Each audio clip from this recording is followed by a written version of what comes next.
everyone, today we are in the BYD Ocean Series showroom and we will make detailed review and test drive of this newest hatchback from BYD, which is called Seal 06 GT.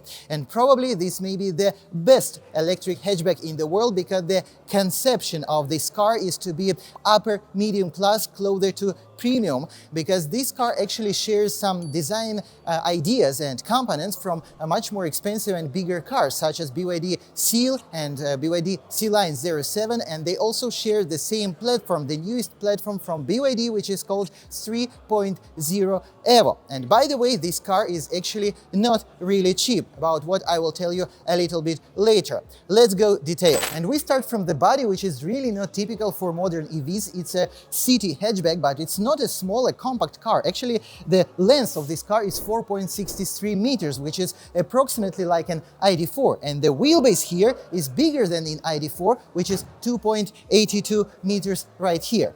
The body is made of very high percentage of ultra-strong steel, and actually this roof can handle with about 10 tons of loading on it without deformation. On the official website it said like the car can handle 5.4 of its own weight, and the car weight of this car is from 1.8 tons in the basic version with one motor up to more than 2 tons, 2 tons and 50 kilos with the double motor version.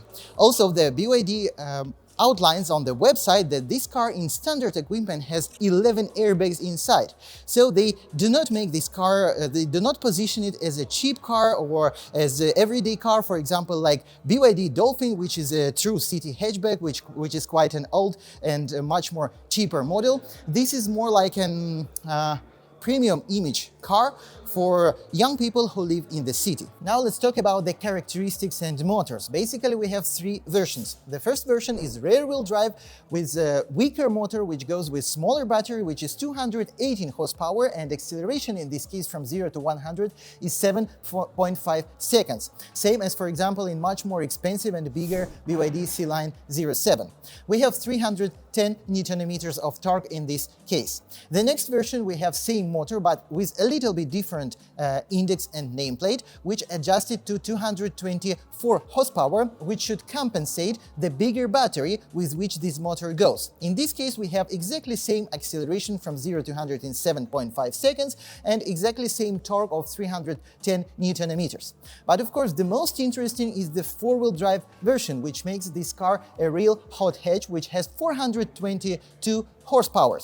Actually, it's not so fast, it's 4.9 seconds from 0 to 100, and Zeekr X, for example, with same 422 horsepower and same carb weight, goes from 0 to 100 in less than 3.7 seconds. I don't know why BYD did it like that, but I guess it's more safe, it's still sufficient, and it's much better for the energy consumption. And by the way, the range by CLTC with the smallest battery and single motor is 505 kilometers, with the bigger battery and more powerful one single motor it's 605 kilometers, and with 4-wheel drive version and bigger battery it's 550 kilometers by CLTC. The smaller battery here is 60 kilowatt hours and the bigger battery is 73 kilowatt hours, which both of course from BYD, and they are blade battery, they are lithium ferrum phosphate batteries with liquid cooling and heating, and all the versions have heat pump in standard equipment. And from this point I would like to show you features of this car which really outlines this car from many other competitors. As you see here, we have these guest struts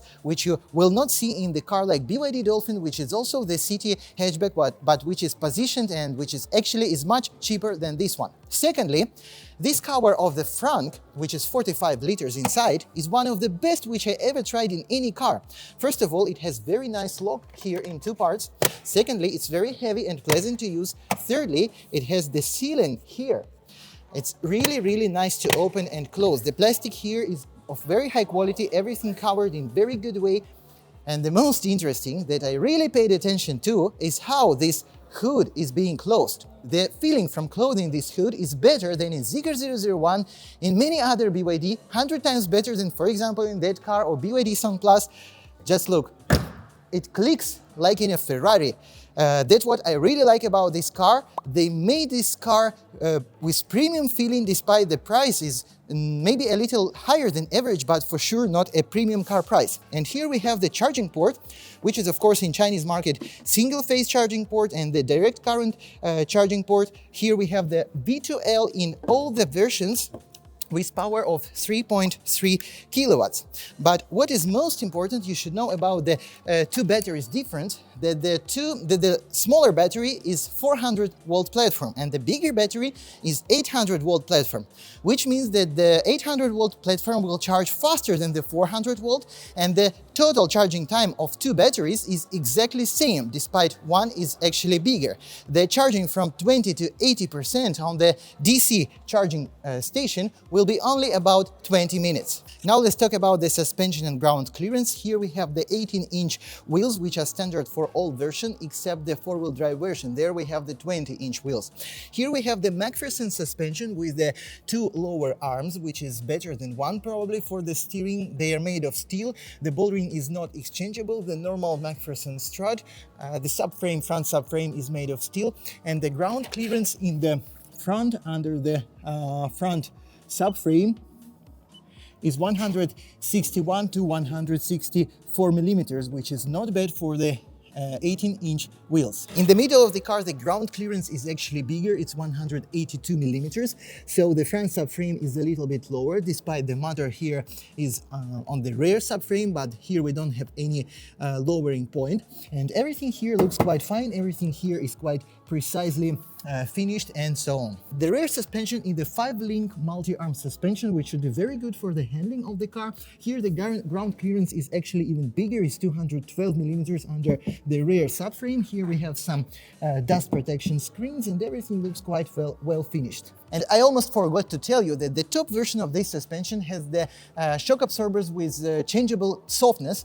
Actually, it's not adaptive suspension, it's just changeable softness, same as, for example, in BYD Tongue. And judging from BYD Tongue, which I'm actually currently driving, they work very perfectly. In sport mode, they are really sporty, and in comfort mode, they are really comfort. Now it's time to tell you shortly about the difference in appearance between the four versions of equipment of this car. Generally, we have four versions, the two with smaller battery and two with bigger battery, including one four-wheel drive car. These are the cameras 360, and we have them in all the four versions without any exclusion. Here we have the radar of the adaptive cruise control, which is presented in all three versions, except in all four versions, except the first one. In basic version, we have just the normal cruise control, and we do not have anything from the complex of autopilot system. But in all other versions, we have the full complex of autopilot driving system, including the blind spot monitoring system, for example. Here we have the wheels, about which I already told you. In top version it will be 20-inch, but in all others it's 18-inch wheels. Generally, from the appearance, that's everything. We also have HUD in the top four-wheel drive version, and we cannot add it to any other versions. And also, maybe it's not, of course, appearance, but we will not have the electric tailgate in the basic version, but in all other three versions, we have it by default. Now it's time to go inside, and surprisingly, in this segment, we have the multi-layered soundproof glass in the first doors. Interior finishing is not premium for sure, but it's not a very budget as well. Here we have the normal plastic, which is quite tough. Here we have these fish cover style covers. Here we have the artificial leather finishing. Here we have another artificial PVC covering, which feels a little bit like Alcantara, and here we have soft finishing as well, so it's quite not bad.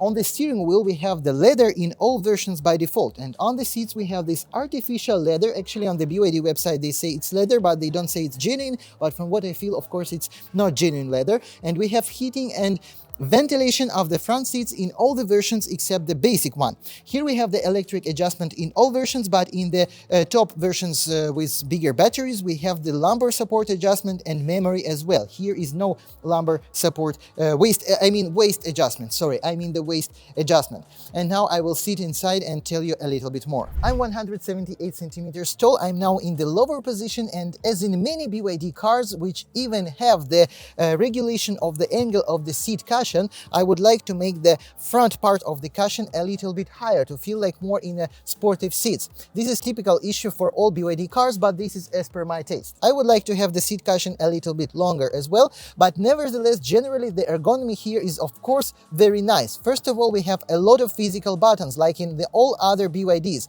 Here all the buttons are physical, very convenient steering of the adaptive cruise control system, steering of the gauges here. The gauges are very beautiful. We have plenty of information such as the tire pressure monitoring, the energy consumption, radio, AC, as in other BYD. Here we have the 15.6-inch screen, but this is only in 3 versions out of 4. The basic version we have 12.8 inches screen.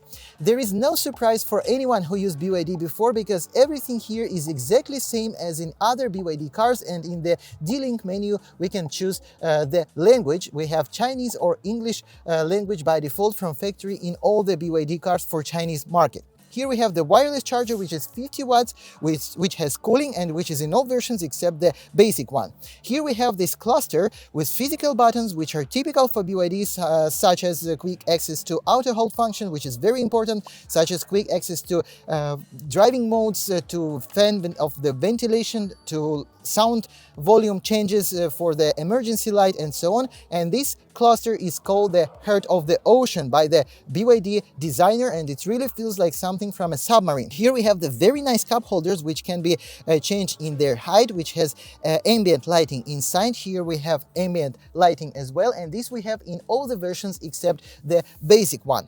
The steering wheel is very convenient. Generally the ergonomy is very nice, and here we have, by the way, the huge panoramic sunroof, which is 1.5 square meters, which is very important, the electric sunshade. Despite the electric motor is somewhere right here, and it's a little bit frightening loud, working in a frightening loud way. Here we have the normal material on the ceiling. It's not a premium material for sure, but here we have the mirrors with lighting for both passenger and driving, which is very nice. And the only thing you may not like in this car, that actually the angle of the windshield is very big, and because of this the windshield feels quite small, but as for a compact and sportive hatchback, it's quite normal as well. If to talk about the sound system, the first 3 versions have 8 speakers, and we have quite well developed equalizer, but the top version has 12 speakers, and both this audio system comes from Dynaudio, which is typical for BYD. And now we go to the worst part of this car, which I noticed from the early beginning. After 1 minute of checking this car, I just checked the second row, and I realized, yeah, that is the problem which I expected. The floor is extremely high, my knees on the level of my chest. The cushion is extremely low. I almost do not touch cushion with my legs right here. Even the armrest is very short and not convenient, and even the angle of this part of the seat is too big. I sit like a shrimp, and here we have almost not enough space even for me, with 1.78 meters over my head. All these pillars come too close to my head as well. It's much worse than, for example, Volkswagen ID.3, which is smaller car, and much worse than Volkswagen ID.4, which is bigger car but with actually smaller wheelbase. And you would say, why I complaining so much? Just because here we have the old model of BYD Dolphin, which is cheaper, which is shorter, which is actually much better on the second row. As you see, the seat cushion here is higher, it feels even a little bit longer. I feel here much more space over my head. It's actually same space, but the pillars are not so narrow, and so on. Yeah, I understand this is a different design, different form factor of the car, but nevertheless, I must say that riding here for 2 or 3 hours would be really a big problem for me, and maybe only if you're like 10 years old or 12 years old, if you're below 1.40 meters, then the second row would be okay for you. Luggage compartment here is 380 liters. The shape is quite okay, quite correct. It's significantly bigger than, for example, in BYD Dolphin, but anyway, it's a hatchback, and the trunk is not so good as, for example, in ID.4, which has almost same length of the body. Here we have the niche for the factory accessories, almost no usable space here. Finishing is quite good. Here we have, unfortunately, quite high loading barrier. Here we have the curtain, which comes from factory in standard, and if to fold the seats, we will probably have more than 1 cubic meter, and the infography of the size you will get right now on your screen. Now it's time to perform the test drive of this BYD Seal 06 GT. It's in very beautiful, amazing olive green color. They also have blue, black and pink white. This is of course a rear-wheel drive version because unfortunately four-wheel drive is impossible to find for test drive, so let's start. Now we are driving Seal 06 GT. This is a rear-wheel drive version, and this is that case when you understand the character of the car after 300 meters of driving. This is a sport hatchback. This is a sport car with tough suspension, and actually this suspension is very well adjusted. It's not tough in terms you feel all the unsuspended masses. It's tough in terms you feel each wheel, each piece of the road. Now friends, I want you to hear how the turn signal indication sounds. It's very special only for this car. No other cars have it. Of course, it's made like just for fun. For EV car doesn't matter. For normal modern cars, it doesn't matter which sound you make because all of that is electronic. BYD Seal 06 GT is that case when you understand the conception and the idea and the character of this car in the first 300 meters. And with turned off ESP like now, this car has of course enough of power, but because it's still a small motor with only 310 Newton meters and only one gear, like in most of EVs, basically from 90 to 100, from 90 to 120, you don't have too much torque and too much power like in a four-wheel drive EV cars. But in acceleration from one place, or just in acceleration on the speeds below 90 kilometers per hour, it's quite a fast car despite being just single motor. You can see now the acceleration. Yeah, it's not super fast, but it's single motor. So I believe in that 7.5 seconds from 0 to 100. The brakes and the steering wheel adjusted very sharp, very responsively, and I really like how it all adjusted. I really like how I sit here in the lowest position. My legs are stretched, my hands are stretched, and all this reminds me from all cars I have driven before. The Honda Civic hatchback from 1995 or something. I will make a picture here. That car I drove several times and I fall in love with it, and here I also feel it's very nice car for active driving in the city. Now let's talk about the bad sides of this car. By the way, sound insulation is very good. It's very good. We feel that it's not a cheap car. We feel that we almost don't have anything irritating. Of course, we hear something here and there, but it's not irritating at all. The bad thing here is the energy consumption, which is in past 50 kilometers with the turned on heating is about 24, now it's 23.8 kilowatt hours per 100 kilometers. Of course, it's in active driving, but anyway, for such a small car, which is smaller than ID4, which has only 73 kilowatt hour battery, this is something probably not very acceptable. I believe that if you drive it very mildly in, for example, eco mode, not like now we're driving in sport mode, probably it will be below 17 and so on, but my BYD Tang, which is 2.5 tons of carb weight and have dual motors, shows about 25-27 kilowatt hours in moderate cycle in the city, which is moderate anyway, a little bit faster than this car right now. In terms of ergonomy of using the central gauge, the touchscreen, everything is literally perfect. I totally like using this car, and it would be totally nice to use it in the city, despite I'm already really used to SUV, to being in high position, but here you still get a lot of satisfaction from driving. You should remember, in such EV cars you have only one gear, and basically it will not show you any magic when having a single motor, just can be a little bit faster. That's why, to cut the long story short, I think that this car will open its potential when having double motor modification, double motor version, because for now, for this motor and for this power, this extremely amazing suspension, steering and brakes, they're basically too much overkill. Nevertheless, of course, they're extremely pleasant to use, even in not very fast driving. We have just finished the test drive of BYD Seal 06 GT, and I must say I have only positive emotions from driving this car. Now let's talk about prices. The basic version in China starts from about 18,500 USD, almost 1900 USD, depends on the exchange rate. And actually it's really expensive. For this price you can buy bigger SUV, maybe even with better equipment and bigger battery. But this car has a lot of features from higher segments, such as very nice finishing here and there, multi-layered soundproof glass in the front windows, nice closing of these parts, nice front, and many other things which you will not get in the budget SUV. Even this SUV is bigger and more expensive, like for example BYD Song Plus. The top version with four-wheel drive with adaptive suspension, with big HUD, with better audio system, costs about 26,000 USD based on today's exchange rate. And this, in my opinion, is actually not expensive because you almost do not have any other hot hatches with 400 plus horsepower with sufficient battery in this price range. Now my dream is actually to test drive a four-wheel drive car. Nevertheless, we can export this car to your country. We have a lot of new cars in stock, and even used test drive cars now is possible to purchase because some of the BYD showrooms, they changed the test drive models, and even after 2-3 months of using, they already selling the test drive cars. My name is Dennis. I live in China. I can export any car from China to your country. I really like cars. Please subscribe to my channel. If you like this video, push the like button, share this video, and of course, leave a comment whether you like it or not.